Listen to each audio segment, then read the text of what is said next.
ভবিষ্যতে কোনো ভূ-রাজনৈতিক সংঘাতে কোন দেশ প্রথম পারমাণবিক অস্ত্র ব্যবহার করতে পারে? সম্প্রতি ভারতীয় জনপ্রিয় ইউটিউবারের পডকাস্টে এই প্রশ্নের উত্তর দিয়েছেন চীনা বংশোদ্ভূত কানাডীয় ভূ-রাজনৈতিক বিশ্লেষক জিয়াং শুয়েচিন। তার মতে জীবদ্দশায় পরমাণু যুদ্ধ শুরু হওয়ার সম্ভাবনা অত্যন্ত কম হলেও যদি এমন কিছু ঘটেই যায়, তবে ভারতের প্রতিবেশী পাকিস্তানই প্রথমেই বোমার ট্রিগারে চাপ দিতে পারে। জিয়াংয়ের এই বিশ্লেষণের মূল ভিত্তি হলো পাকিস্তানের অভ্যন্তরীণ দুর্বলতা এবং ভারত পাকিস্তানের সামরিক ও পারমাণবিক নীতির পার্থক্য। জিয়াং মনে করেন, পারমাণবিক অস্ত্র ব্যবহারের সম্ভাবনা দেশটির যুদ্ধ করার ইচ্ছার চেয়ে তার অভ্যন্তরীণ ব্যবস্থার ভঙ্গুরতার উপর বেশি নির্ভর করে। পাকিস্তানকে একটি অত্যন্ত দুর্বল, বিশৃঙ্খল ও দুর্নীতিগ্রস্ত দেশ হিসেবে আখ্যা দিয়ে তিনি উদ্বেগ প্রকাশ করেন। কোনো জরুরি পরিস্থিতিতে পাকিস্তানের নিয়ন্ত্রণ ব্যবস্থা পারমাণবিক অস্ত্রের অনাকাঙ্ক্ষিত ব্যবহার ঠেকাতে ব্যর্থ হতে পারে। এর পাশাপাশি দুই দেশের পারমাণবিক নীতিতেও বড় ধরনের তফাতের কথা বলেন তিনি। ভারত দীর্ঘদিনের ধরে নো ফার্স্ট ইউজ করার নীতি অনুসরণ করে আসছে।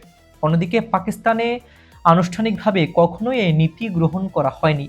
ভারতের বিশাল প্রচলিত সামরিক ও অর্থনৈতিক শক্তির বিপরীতে পাকিস্তানের সামরিক সক্ষমতা তুলনামূলকভাবে কম।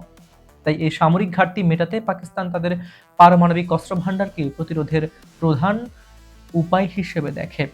জিয়াগের মতে ইসলামাবাদের বিরুদ্ধে কৌশলগত সুবিধা পেতে ভারতের পারমাণবিক অস্ত্র ব্যবহারের প্রয়োজন নেই, কিন্তু বড় সংঘাতের মুখে নিজের অস্তিত্ব সংকটে পড়লে পাকিস্তান পারমাণবিক অস্ত্রকে তাদের শেষ অবলম্বন বানাতে পারে। ঐতিহাসিকভাবেও পাকিস্তানের রাজনৈতিক ও সামরিক নেতৃত্বের বক্তব্যে বেশ কয়েকবার এই হুমকির ইঙ্গিত মিলছে। 2002 সালে সাবেক প্রেসিডেন্ট পারভেজ মোশাররফ থেকে শুরু করে 2019 সালে ইমরান খান এবং পরবর্তীতে প্রতিরক্ষামন্ত্রী খাজা আসিফ স্পষ্ট করেছেন, রাষ্ট্রের অস্তিত্ব হুমকির মুখে পড়লে পরমাণু অস্ত্র ব্যবহারের পথ খোলা থাকবে। এমনকি পাকিস্তানের সেনা প্রধান নাসিম মুনিরের সাম্প্রতিক কিছু কড়া বক্তব্য এই আশঙ্কাকে আরো উস্কে দিয়েছে। তবে এসব বিশ্লেষণ সত্ত্বেও জিয়াং শুয়েছিন স্পষ্ট করেছেন, বর্তমান বিশ্ব পরিস্থিতিতে পারমাণবিক অস্ত্র ব্যবহারের বিরুদ্ধে একটি সার্বজনীন নৈতিক নিষেধাজ্ঞা রয়েছে। ফলে বাস্তবে পরমাণু যুদ্ধ ঘটার আশঙ্কা প্রায় 0%। কিন্তু এই শূন্য সম্ভাবনা যদি কখনো বাস্তবে রূপ নেয়, তবে সাময়িক দুর্বলতা ও অভ্যন্তরীণ বিশৃঙ্খলার কারণে পাকিস্তান থেকেই সেই সূচনা হতে পারে।